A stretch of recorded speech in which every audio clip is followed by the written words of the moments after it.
নমস্কার বন্ধুরা, মধুর অফিসিয়াল ব্লগে আপনাদের স্বাগত।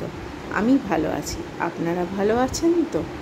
অনেক দিনের ইচ্ছা আজকে পূর্ণ হতে চলেছে।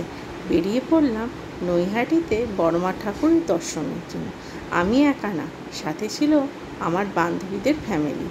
তো আমরা যেখানেই যাই, বলতে গেলে কাছে পিঠে আমার বান্ধবীদের সাথেই যাই, খুব মজা করি আমরা।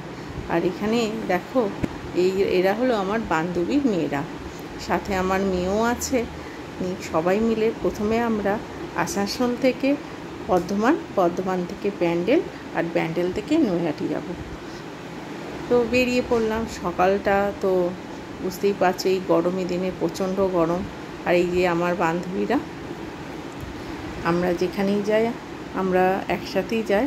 অনেক দিনের বান্ধবী এরা, বলতে গেলে আমার ছেলে যখন ক্লাস ইউকেজিতে পড়তো তখনকার এই বান্ধবীরা, আর এখন আমার ছেলে সেকেন্ড ইয়ার করছে। তো আমরা এখন বর্ধমানে পৌঁছে গেছি।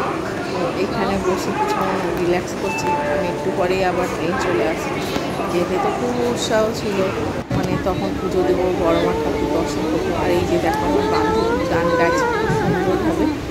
ও যেমন সুন্দর গান করে তেমন সুন্দর নাচতেও পারে।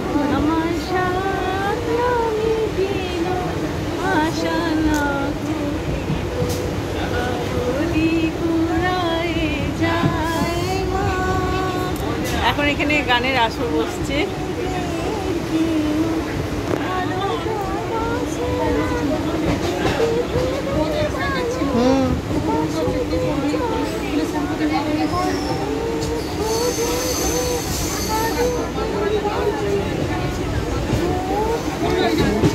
গানের গলা কত সুন্দর।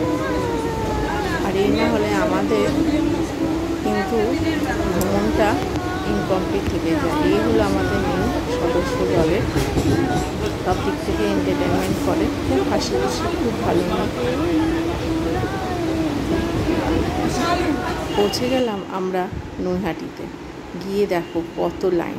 আমরা ভেবেছিলাম এই গরমে হয়তো হালকা ফুলকা লাইন হবে। ও মা গো, যতই যাচ্ছি ততই দেখছি লাইন বেরিয়ে যাচ্ছে। তো আর তারপরে আর কিছু করার নেই, লাইনে তো দাঁড়াতেই হবে। এখানে অবশ্য একটা জিনিস দেখলাম, এখানে কোনো ভেদাভেদ নেই, সবাই এক লাইনেই তোমায় দাঁড়াতে হবে।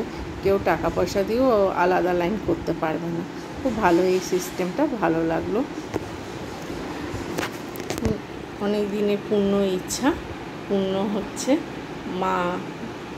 বড় মাকে দর্শন করব, কখন যে দর্শন করব। তো দাঁড়িয়ে পড়লাম। লাইনে দাঁড়িয়ে থাকতে কথা বলতে বেশিক্ষণ সময় লাগলো না।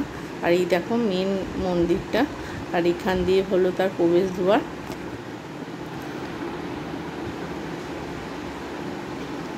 আর কিছুক্ষণ পরেই আমরা ঠাকুরের দর্শন করব। আর এইখান থেকে আমরা মিষ্টি কিনেছিলাম। আর এই হলো যে বড়মা সবার মঙ্গল করো, সবাইকে ভালো রেখো। আমার এই ছোট্ট ব্লগটা ভালো লাগলে সাবস্ক্রাইব করতে কিন্তু ভুলো না।